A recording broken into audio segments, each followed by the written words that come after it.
좋아요와 구독은 큰 힘이 됩니다. 시작할게요. 30주년 결혼 기념일의 아침은 지독하리만큼 고요했다. 창가로 스며드는 새벽빛은 평소와 다름없이 부드러운 우윳빛이었고, 서윤이 지난주에 정성껏 갈아 끼운 리넨 커튼은 은은한 향기를 내뿜으며 미풍에 흔들렸다. 서윤은 그 빛의 입자들을 바라보며 지난밤의 잔향을 떠올렸다. 남산이 내려다 보이는 고급 레스토랑에서의 저녁 식사, 남편 진석이 건넨 장미 30송이, 그리고 그의 손가락에서 반짝이던 금색 커프스 버튼까지, 모든 것이 완벽한 연극의 클라이맥스처럼 눈부셨다. 서윤은 그것이 30년이라는 긴 세월 동안 자신이 정성껏 가꾸어온 가정이라는 정원의 마지막 만개였다는 사실을 그때까지는 알지 못했다. 남편 진석은 평소보다 일찍 출근 준비를 마쳤다. 거울 앞에서 넥타이를 매는 그의 뒷모습은 여전히 꼿꼿했다. 50 후반의 나이에도 꾸준한 운동으로 다져진 등 근육과 정가락에 빗어 넘긴 흰 머리는 그가 얼마나 자기관리에 철저한 사람인지를 대변했다. 서윤은 식탁에 앉아 따뜻한 차를 마시며 그 뒷모습을 바라보았다. 30년 전 가난한 고시생이었던 그를 뒷바라지하며 친정 부모님의 반대를 무릅쓰고 결혼했던 순간부터 지금의 중견 기업이사 자리에 오르기까지 서윤의 인생은 오로지 한진석이라는 이름의 궤도를 도는 인공위성과 같았다. 그녀는 그것이 사랑인 줄 알았고 숭고한 희생인 줄로만 믿었다. 서윤아, 식탁 위에 서류 하나 뒀어. 현관문으로 향하던 진석이 무심하게 던진 말이었다. 평소처럼 결제 서류나 세금 고지서쯤이려니 생각하며 서윤은 찻잔을 내려놓았다. 그러나 그가 가리킨 흰색 봉투 위에는 협의이혼, 의사확인 신청서라는 생경하고도 서늘한 글자가 박혀 있었다. 심장이 덜컥 내려앉는 소리가 고요한 거실을 울리는 듯했다. 서윤은 자신의 귀를 의심하며 남편을 바라보았지만 진석은 구두 주걱을 챙기며 표정 하나 바꾸지 않았다. 그게 무슨 소리야? 어제 분명히, 어제는 어제고 30년이면 충분히 할 만큼 했잖아. 당신도 이제 당신 인생 살아. 이 집은 명의대로 반씩 나누면 될 거고 아이들도 다 컸으니 더 이상 부모 노릇에 목맬 필요 없지. 그의 목소리에는 일말의 망설임도 죄책감도 없었다. 마치 낡은 가전제품의 보증기간이 끝났음을 통보하는 서비스 센터 직원처럼 사무적이고 건조했다. 서윤은 숨이 막혀오는 것을 느꼈다. 30년이라는 세월이 그 수만 번의 아침, 식사와 빨래와 청소가 고작 종이 한 장의 무게로 증발해버리는 순간이었다. 진석이 문을 닫고 나간 뒤 서윤은 한참 동안 그 자리에 박힌 듯 서 있었다. 눈물조차 나오지 않았다.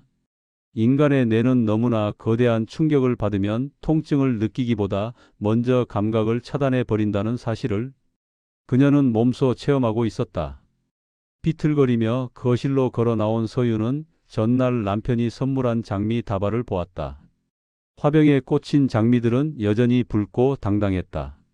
하지만 그 꽃들을 가까이서 보았을 때 서윤은 코끝을 찌르는 미세한 악취를 맡았다. 처음에는 꽃이 시들며 나는 냄새인 줄 알았으나 아니었다. 그것은 꽃봉오리 깊숙한 곳 혹은 이 집 안 어디선가 오랫동안 썩어가고 있던 무언가의 냄새였다. 서윤은 홀린 듯 남편의 서재로 들어갔다. 평소 성역이라 불리며 그녀조차 함부로 청소하지 못하게 했던 공간이었다. 남편이 출근할 때 잠그는 것을 깜빡했는지 문은 비스듬히 열려 있었다. 서재 안은 남편의 성격답게 결벽에 가까울 정도로 정돈되어 있었다. 그러나 책상 아래 며칠 전부터 남편이 따로 챙겨두었던 작은 가죽 가방 하나가 서윤의 눈에 들어왔다. 평소 그가 골프백을 챙길 때 함께 들고 다니던 것이었다. 가방을 열자 그 안에서 쏟아져 나온 것은 서윤의 세계를 완전히 무너뜨리기에 충분했다. 수십 장의 호텔 영수증, 그녀의 취향과는 전혀 다른 화려한 명품 브랜드의 보증서들, 그리고 결정적으로 남편이 어떤 젊은 여자와 다정하게 팔짱을 끼고 찍은 사진 한 장이 나타났다. 사진 속의 진석은 서윤이 지난 10년간 한 번도 본 적 없는 아이처럼 해맑고 욕망에 찬 웃음을 짓고 있었다. 더 기가 막힌 것은 그들의 대화가 적힌 듯한 작은 수첩이었다. 거기엔 서윤을 향한 노골적인 비하와 조롱이 가득했다. 구질구질한 냄새가 나는 여자, 이제는 쳐다보는 것만으로도 소화가 안 되는 존재, 내 인생의 족쇄. 그가 30년 동안 그녀가 차려준 밥상을 마주하며 그녀가 빨아준 셔츠를 입으며 머릿속으로 집어던졌을 오물 같은 생각들이 활자가 되어 서윤의 심장을 난도질했다. 서윤은 바닥에 주저앉았다. 지난 30년이 주마등처럼 스쳐 지나갔다. 친정아버지가 돌아가시기 직전 사위의 사업 자금을 마련해주기 위해 평생 일군 땅을 팔았던 일. 그 자금으로 진석이 현재 회사의 기반을 닦았음에도 정작 시댁 식구들 앞에서는 서윤을 아무것도 모르는 전업주부로 치부하며 무안을 주던 순간들. 서윤은 그 모든 모욕을 가장의 권위라 믿으며 인내했다. 그것이 현숙한 아내의 도리라고 생각했다. 하지만 지금 서윤의 손에 들린 사진 속 남자는 더 이상 그녀가 알던 고귀한 가장이 아니었다. 그는 타인의 희생을 양분 삼아 화려하게 피어난 기생충이었으며 자신이 싼 배설물을 아내의 헌신이라는 이름의 걸레로 닦아내게 했던 비겁한 사기꾼이었다. 아! 서윤의 입에서 억눌린 신음이 터져 나왔다. 슬픔이라기보다는 구역질에 가까운 소리였다. 그녀는 깨달았다. 자신이 지켜온 이 집은 스위트홈이 아니라 남편이라는 인간이 30년 동안 배출해낸 거짓과 위선의 쓰레기 매립지였다는 것을. 그 황금빛 커튼 뒤에서 진동하던 악취는 사실 오래전부터 그녀의 폐를 오염시키고 있었다. 그녀는 문득 거울을 보았다. 거울 속에는 눈물 범벅이 된 노파가 아니라 서슬 퍼런 분노로 눈동자가 번뜩이는 낯선 여자가 서 있었다. 서윤은 떨리는 손으로 남편이 두고 간 이혼 서류를 집어들었다.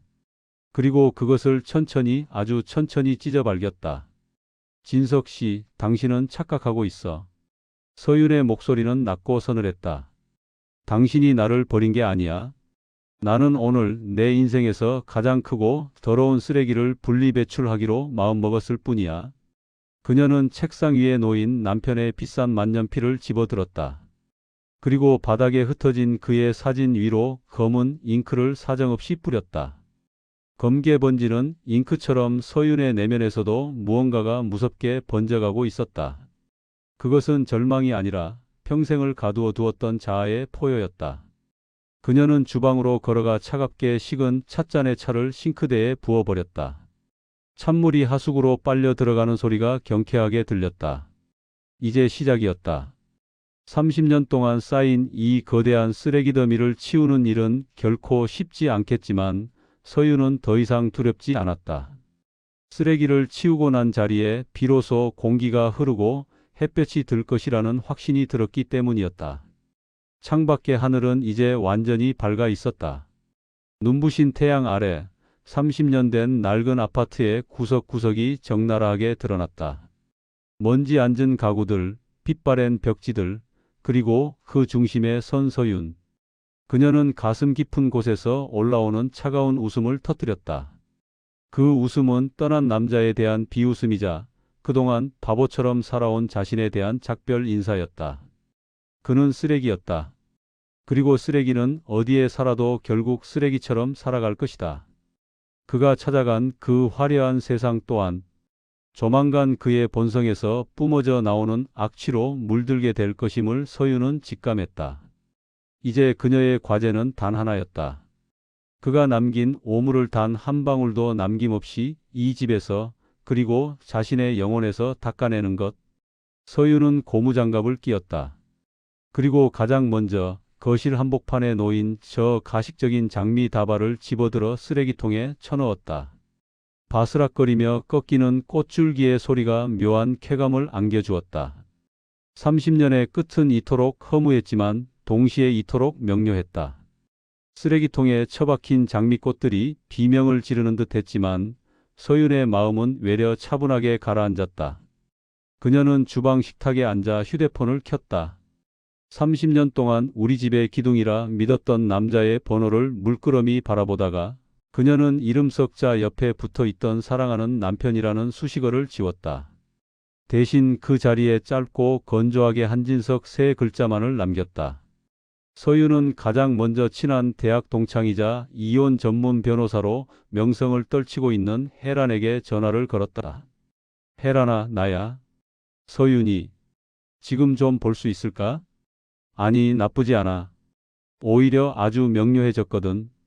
1시간 뒤 서초동의 한 조용한 카페에서 마주한 혜란은 서윤이 내민 사진과 영수증, 뭉치를 보며 미간을 찌푸렸다. 30년 차 베테랑 변호사의 눈에도 진석의 행태는 치졸했다. 이 인간 아주 치밀했네. 1년 전부터 차근차근 재산을 빼돌린 흔적이 보여. 서윤아, 내가 이혼 서류를 찢었다고 했지? 잘했어. 협의 이혼은 절대 안 돼. 이건 명백한 유책 배우자의 횡포야. 우리가 가질 수 있는 건 다 가져와야지. 혜란의 냉철한 분석은 서윤에게 큰 힘이 되었다. 서윤은 찻잔을 만지작거리며 낮게 읊조렸다. 재산은 당연히 내 몫을 찾아야지. 하지만 혜란아, 난 단순히 돈 몇 푼 더 받자고 이러는 게 아니야. 그 사람이 가장 소중하게 생각하는 거, 그게 뭔지 알아? 바로 본인의 체면과 사회적 지위야. 그걸 무너뜨려야겠어. 진석은 평소 자신의 평판을 신주단지 모시듯 했다. 회사에서는 청렴하고 가정적인 임원으로, 시댁에서는 효심 깊은 장남으로 군림해왔다. 서유는 그가 만들어 놓은 그 견고한 가공의 성벽을 하나씩 허물기로 마음먹었다. 집으로 돌아온 서유는 곧바로 남편의 서재로 향했다. 그녀는 그곳에 숨겨져 있던 금고의 비밀번호를 천천히 눌렀다. 진석은 서윤이 자신의 비밀번호를 모를 거라 확신했겠지만 30년이라는 세월은 아내에게 남편의 사소한 습관까지도 데이터로 남겨두는 법이다. 그의 첫사랑의 생일과 자신의 입사 기념일을 조합한 비겁한 숫자들이 금고 문을 열어주었다. 금고 안에는 현금 다발과 함께 몇 건의 비공식 장부가 들어 있었다. 회사의 공금을 유용해 상간녀와의 오피스텔 보증금을 치른 내역들이 고스란히 적힌 장부였다. 서유는 손끝이 떨려왔지만 이내 입술을 깨물며 휴대폰 카메라를 들이댔다. 한 장 한 장 그의 죄악이 디지털 숫자로 기록되었다. 그날 밤 퇴근하고 돌아온 진석은 평소처럼 당당하게 구두를 벗으며 소리쳤다. 이혼 서류 확인했어? 도장은 언제 찍어줄 거야? 괜히 질질 끌어서 서로 추한 꼴 보지 말자고. 서유는 소파에 앉아 클래식 음악을 듣고 있었다. 그녀는 고개도 돌리지 않은 채 차분하게 대답했다. 추한 꼴? 당신은 이미 충분히 취해, 진석 씨. 아, 당신이 유용한 회사 공금 장부. 그거 내가 잘 보관하고 있어. 그리고 당신 어머니, 그러니까 시어머니가 지난달에 나 몰래 가져간 현금 5천만 원도 당신이 회사 돈으로 메꿨더군. 진석의 움직임이 멈췄다. 현관 불빛 아래 선 그의 얼굴이 순식간에 흑빛으로 변했다. 너, 내가 그걸 어떻게? 30년이야. 당신이 숨 쉬는 소리만 들어도 무슨 거짓말을 할지 아는 세월이라고. 협의 이혼? 꿈도 꾸지 마. 난 당신을 파멸시킬 준비가 끝났어. 하지만 선택권은 줄게. 서유는 자리에서 일어나 남편에게 다가갔다. 한때는 듬직해 보였던 그의 어깨가 오늘따라 비루하고 좁아 보였다. 서유는 그의 귀에 대고 속삭였다. 내일부터 이 집에서 나가. 당신이 그토록 사랑하는 그 여자 오피스텔로 가든 길바닥으로 나앉든 상관없어. 대신 당신이 가진 모든 재산과 회사 지분은 나에게 넘겨. 거부하면 이 장부와 사진들은 내일 아침 당신 회사 게시판과 당신 문중 모임 단톡방에 올라갈 거야. 미쳤어? 이건 협박이야. 진석이 서윤의 어깨를 잡으려 손을 뻗었지만 서윤은 차갑게 그 손을 쳐냈다. 협박? 아니, 이건 정당한 분리배출이야. 쓰레기는 쓰레기장에 있어야지. 왜 자꾸 내 집 거실을 어지럽혀? 당장 짐 싸서 나가. 안 그러면 당신이 평생 쌓아온 그 가짜 인생, 내가 내 손으로 직접 무너뜨려 줄 테니까. 진석은 부들부들 떨며 서윤을 노려보았지만 그녀의 눈에 서린 단호함 앞에서 결국 고개를 떨구었다. 서윤은 안방으로 들어가 문을 잠갔다. 문틈 너머로 남편이 씩씩거리며 짐을 챙기는 소리가 들려왔다. 옷가지를 챙기고 서류를 뒤지는 그 소음들이 서윤에게는 마치 축제의 전주곡처럼 감미롭게 느껴졌다. 잠시 후 현관문이 쾅 닫히는 소리가 들렸다. 집안에 다시 고요가 찾아왔다. 서윤은 안방 침대 위에 대자로 누웠다. 30년 만에 처음으로 이 침대를 혼자 차지한 기분은 말로 다 할 수 없을 만큼 쾌적했다. 그녀는 천장을 바라보며 중얼거렸다. 이제 겨우 1단계야, 진석 씨. 당신이 버린 30년의 무게를 당신 몸소 짊어지게 해줄게. 밤은 깊었지만 서윤은 전혀 졸리지 않았다. 그녀는 내일 아침 가장 먼저 해야 할 일들을 수첩에 적기 시작했다. 첫 번째 항목은 도어락 비밀번호 변경, 두 번째는 남편 명의의 모든 카드 정지 요청이었다. 서윤의 입가에 엷은 미소가 번졌다. 쓰레기를 치운 자리에 향기로운 꽃을 심기 전 땅을 단단히 다지는 일부터 시작해야 했다. 우아한 전쟁은 이제 막 시작되었을 뿐이었다. 남편이 떠난 거실은 기이할 정도로 고요했다. 서윤은 아침 일찍 기술자를 불러 도어락을 교체했다. 기계음 섞인 설정되었습니다 하라는 안내 음성이 마치 승전보처럼 들렸다. 그녀는 이제 더 이상 현관문 열리는 소리에 가슴 졸이며 남편의 눈치를 살피지 않아도 되었다. 서윤은 거실 한복판에 서서 천천히 주변을 둘러보았다. 남편의 취향으로 점철되었던 묵직한 가죽 소파, 그가 아끼던 대형 스피커, 그리고 벽면을 채운 그의 골프 트로피들.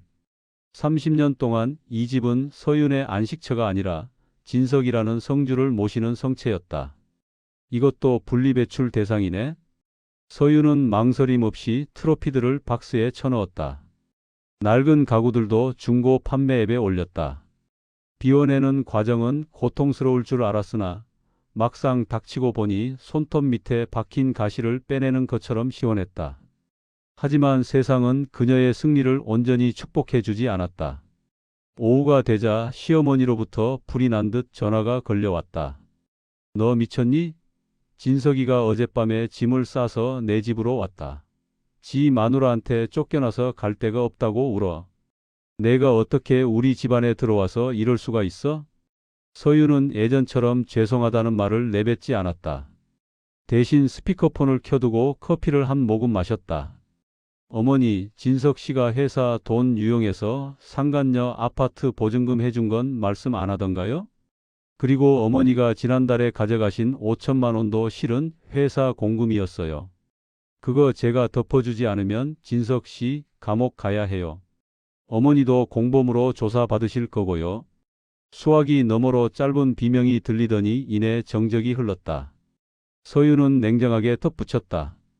아들 망치기 싫으시면 조용히 계세요. 그리고 빌려가신 돈, 그거 제 노후 자금이었습니다. 조만간 상환 계획서 보내드릴 테니 도장 찍으러 오세요. 전화를 끊고 나니 가슴 한구석이 서늘했다. 30년 효도가 한순간에 칼날이 되어 돌아오는 기분이었지만 약해질 순 없었다.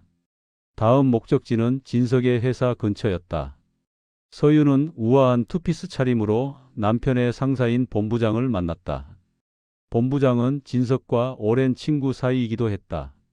서윤은 그에게 남편의 공금 유용 내역이 담긴 장부 복사본을 내밀었다. 이걸 공개해서 회사를 시끄럽게 만들 생각은 없습니다. 다만 진석 씨가 조용히 사직서를 쓰고 퇴직금 전액을 저에게 양도한다는 공증에 동의하도록 본부장님이 설득해 주셨으면 해요. 친구분이 불명예 퇴진보다는 자진 사퇴가 낫지 않겠습니까? 본부장의 얼굴은 경악으로 물들었다. 서윤은 미소를 지으며 일어섰다. 그녀는 알고 있었다. 진석에게 직장은 목숨보다 소중한 자존심이라는 것을, 그 자존심을 스스로 꺾게 만드는 것이 서윤이 준비한 가장 잔혹한 형벌이었다. 볼일을 마치고 돌아오는 길, 서윤은 백화점 1층 화장품 매장에 들렀다. 평소 너무 진하다는 남편의 타박에 바르지 못했던 강렬한 레드 립스틱을 샀다. 거울 속의 자신을 바라보며 그녀는 입술 가득 붉은 칠을 했다. 집으로 돌아오는 길목, 익숙한 차 한 대가 아파트 입구에 서 있었다. 진석이었다. 그는 초췌한 모습으로 서윤을 기다리고 있었다. 서윤아, 제발. 우리 대화로 풀자. 내가 잘못했어. 그 여자는 정리할게. 어머니 돈도 내가 어떻게든 갚을게. 사직서만은 내 인생 전부가 그 회사에 있잖아. 진석이 그녀의 옷소매를 붙잡았다. 서윤은 붉게 칠한 입술을 달싹이며 차갑게 속삭였다.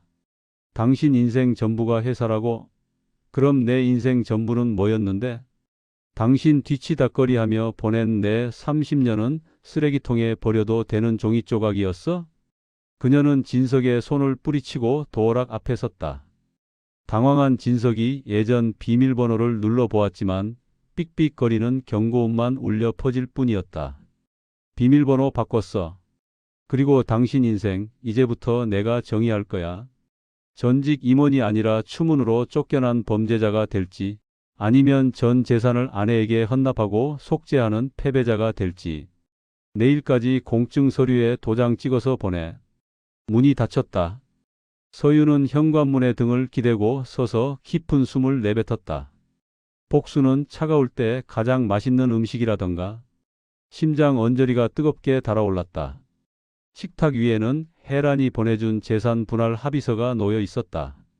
서윤은 펜을 들어 자신의 이름을 정갈하게 적어 내려갔다. 이제 사장은 온전히 자신만의 색깔로 채워질 차례였다.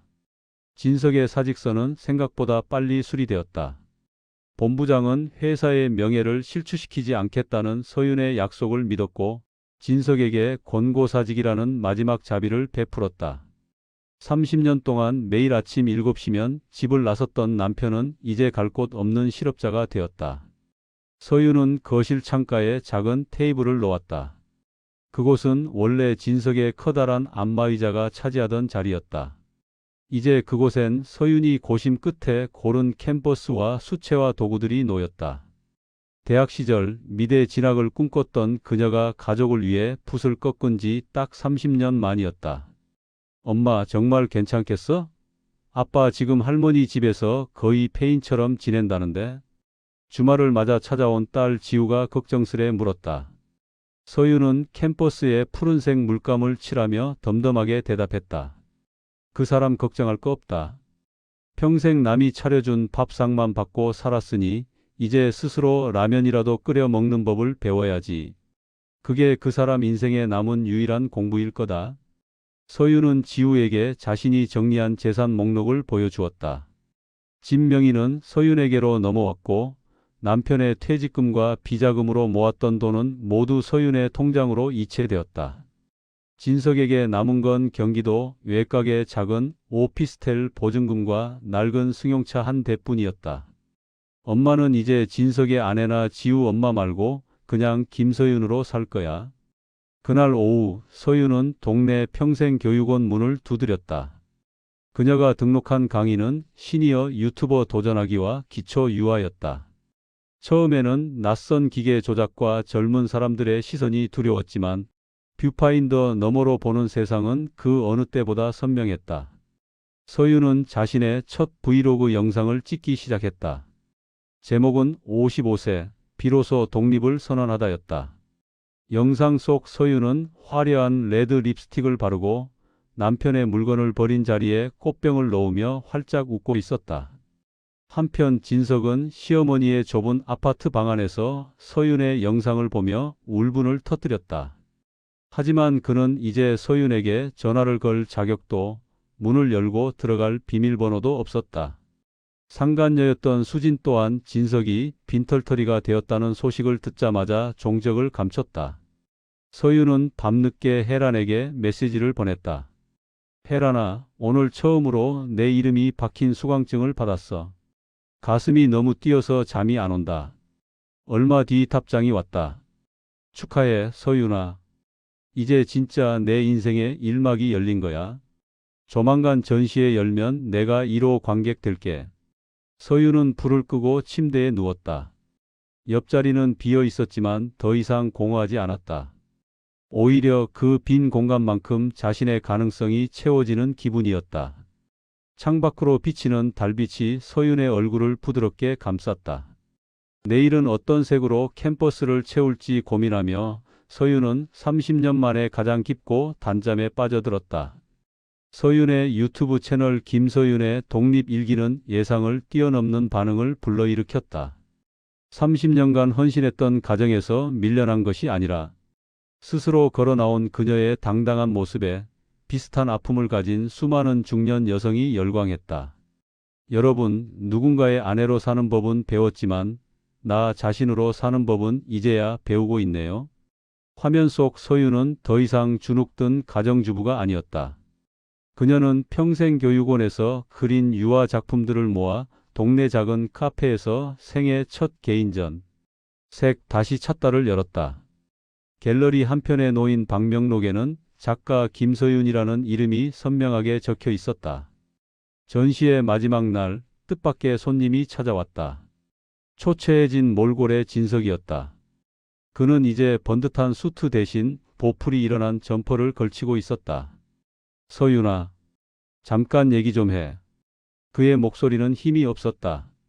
시어머니의 집에서도 눈칫밥을 먹다 쫓겨나다시피 한 그는 서윤이 가진 재산 일부라도 돌려받기 위해 비굴하게 손을 내밀었다.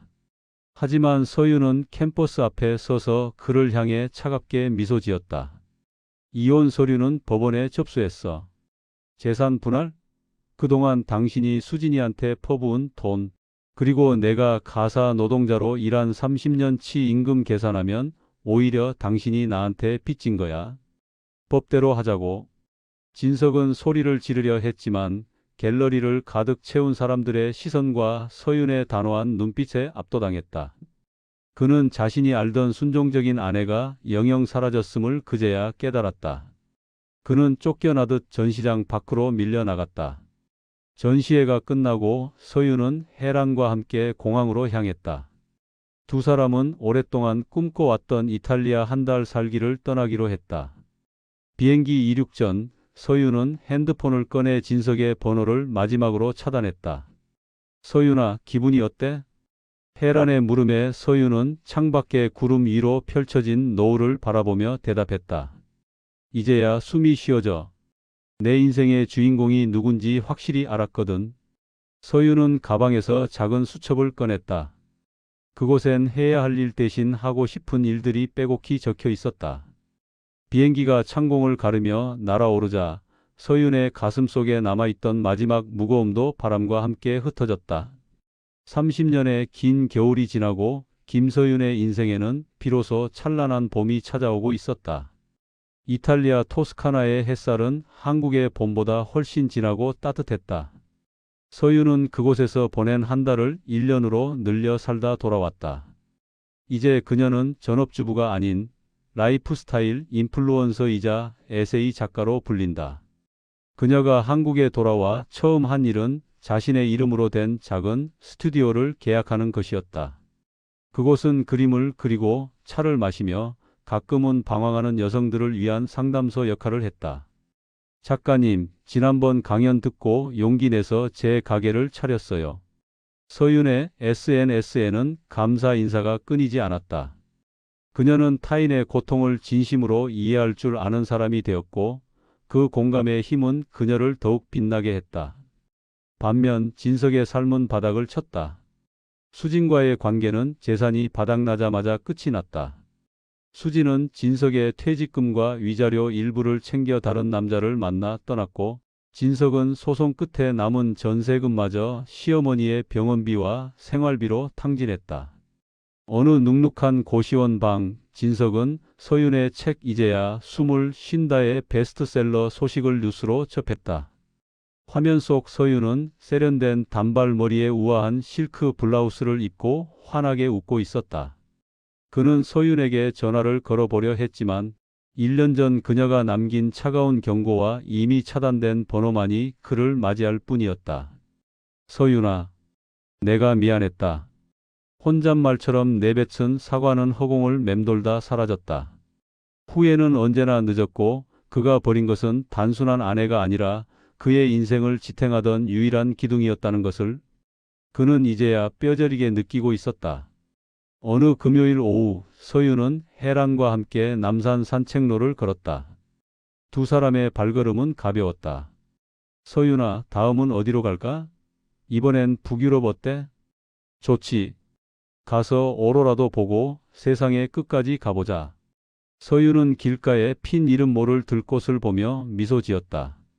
누구의 아내도 누구의 엄마도 아닌 오직 김서윤으로서 맞이하는 두 번째 봄. 그녀의 인생이라는 무대 위에서 그녀는 이제 막 화려한 이막에 막을 올리고 있었다. 하늘은 눈부시게 푸르렀고 바람은 그녀가 가는 길을 응원하듯 부드럽게 불어왔다.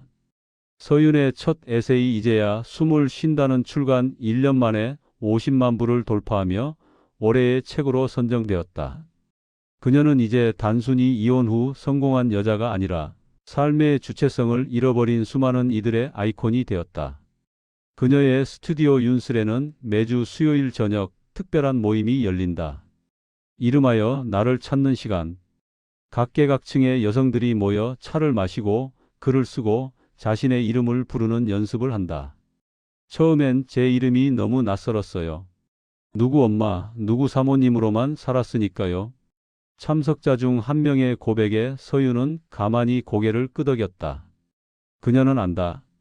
그 첫 마디를 내뱉는 것이 얼마나 큰 용기를 필요로 하는지. 서윤은 그들에게 기술적인 글쓰기를 가르치기보다 자신의 상처를 마주보고 그것을 문장으로 뱉어내는 법을 알려주었다. 어느 날 강연을 마치고 돌아오는 길에 서윤은 낯선 번호로 온 메시지 한 통을 확인했다. 시어머니, 아니 이제는 남남이 된 그 노부인이었다. 서윤아, 미안했다. 그땐 그게 다 자식 위하는 길인 줄 알았어. 내 책 읽고 많이 울었다. 부디 행복해라. 서윤은 답장을 하지 않았다. 하지만 예전처럼 분노가 치밀지도 않았다. 그저 이 분도 이제야 자신의 잘못을 보게 되었구나 하는 담담한 이해만이 남았을 뿐이다. 용서란 누군가를 위해 베푸는 시혜가 아니라 내 마음속에 무거운 짐을 내려놓는 일임을 그녀는 비로소 깨달았다. 가을이 깊어갈 무렵 서윤은 새로운 프로젝트를 시작했다. 소외된 지역의 아이들을 위한 이동 도서관 건립이었다. 자신의 인쇄 수익 절반을 기부하며 그녀는 말했다. 책은 제가 세상으로 나가는 문이었어요. 아이들에게도 그 문을 만들어주고 싶습니다. 스튜디오의 창밖으로 낙엽이 흩날린다. 서윤은 책상 앞에 앉아 새 원고지에 첫 문장을 적어 내려갔다. 삶은 때로 우리를 무너뜨리지만 그 무너진 틈 사이로 비로소 빛이 들어온다. 나는 이제 그 빛을 기록하려 한다. 그녀의 눈동자에는 더 이상 과거의 그늘이 없었다. 오직 오늘을 살아가는 사람의 단단하고 맑은 의지만이 반짝이고 있었다. 서윤의 계절은 이제 계절의 변화와 상관없이 늘 스스로 빛나는 여름이었다.